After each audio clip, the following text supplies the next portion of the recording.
नमस्कार दोस्तों, मैं पूजा मगर एक बार आपका फिर से स्वागत करती हूँ पायस आयुर्वेदा में। साथ ही हम मैम का भी स्वागत करते हैं। तो मैम, जैसे कि अभी हम पीछे बात करते हुए आ रहे हैं डायबिटिक न्यूरोपैथी के बारे में। तो जो ये पेशेंट होते हैं जिनको डायबिटिक न्यूरोपैथी होती है, तो वो एक्चुअली इस प्रॉब्लम में एंजाइटी उनको होना शुरू हो जाता है। वो चीज़ें भूलना शुरू कर चुके होते हैं। तो वो क्या रीज़न रहता है और उसको हम कैसे ठीक कर सकते हैं? उनका ट्रीटमेंट क्या रहता है? हमने लास्ट टाइम भी ये जी, बात टॉपिक किया था डायबिटिक न्यूरोपैथी पे। वहीं से हम लोग आज शुरू करते हैं कि जी, मतलब मेनली जो प्रॉब्लम होती है वो क्योंकि पैर सबसे पहले है ना, और मेरा प्रेशर जो है जी, पैरों जी, पे रहना शुरू होता है। और इसमें सबसे जो डायबिटिक न्यूरोपैथी है, जैसे कि हम लास्ट टाइम भी बात करी थी, मेरा जो नर्वस सिस्टम है, मसल्स जो है मेरे, वो इफेक्ट होना शुरू हो जाते हैं। ओके। तो क्योंकि श्रिंकिंग शुरू हो जाती है, हुँ, मेरे मसल्स की श्रिंकिंग शुरू हो हुँ, जाती है। मैं यहाँ पे ये बोलूँगी कि ये ऐसे नहीं है कि 1 या 2 दिन में हो जाता है, ये टाइम के साथ होता है। तो ये डिपेंड करता है मैं खुद को कितना रेगुलेट रख रहा हूँ, मेरी शुगर कितनी कंट्रोल रह रही है, कितना मेरा मैं खाने-पीने में कितना ध्यान रखते हैं हम लोग, कितना मैं वॉक कर रहा हूँ। इन सब चीज़ों पे डिपेंड करता है कि ये सिम्पटम मेरे कितनी जल्दी या कितनी लेट आएँगे। ले मतलब ओवरनाइट कुछ नहीं होता, बट होता ज़रूर है ना ये?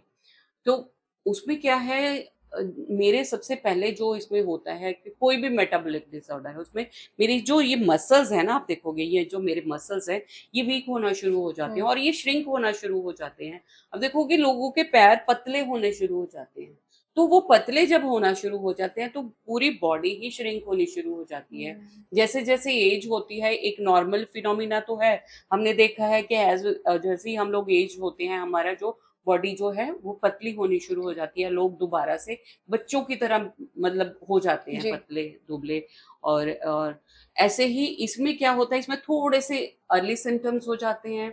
मसल मेरे वीक हो गए और सेम मेरी बॉडी के पूरे मसल वीक हो गए, ऐसे ही मेरे ब्रेन के मसल्स वीक हो गए। बहुत अच्छे से एक्सप्लेन किया था हमने जी, पीछे भी जी। कि वो जो मसल्स जब वीक होना शुरू हो जाते हैं, तो वो अपना काम प्रॉपर्ली नहीं कर पाते। ओके। तो ब्रेन श्रिंक होना शुरू हो गया, तो उसमें जितने सारे उसके जो मतलब आप सोचो कि मेरे दिमाग पे ये पॉइंट्स हैं, उसमें वो सारी चीज़ें मैं भूलना शुरू हो गई, है ना? अगर वो कंप्रेस हो गया मेरा वो पार्ट।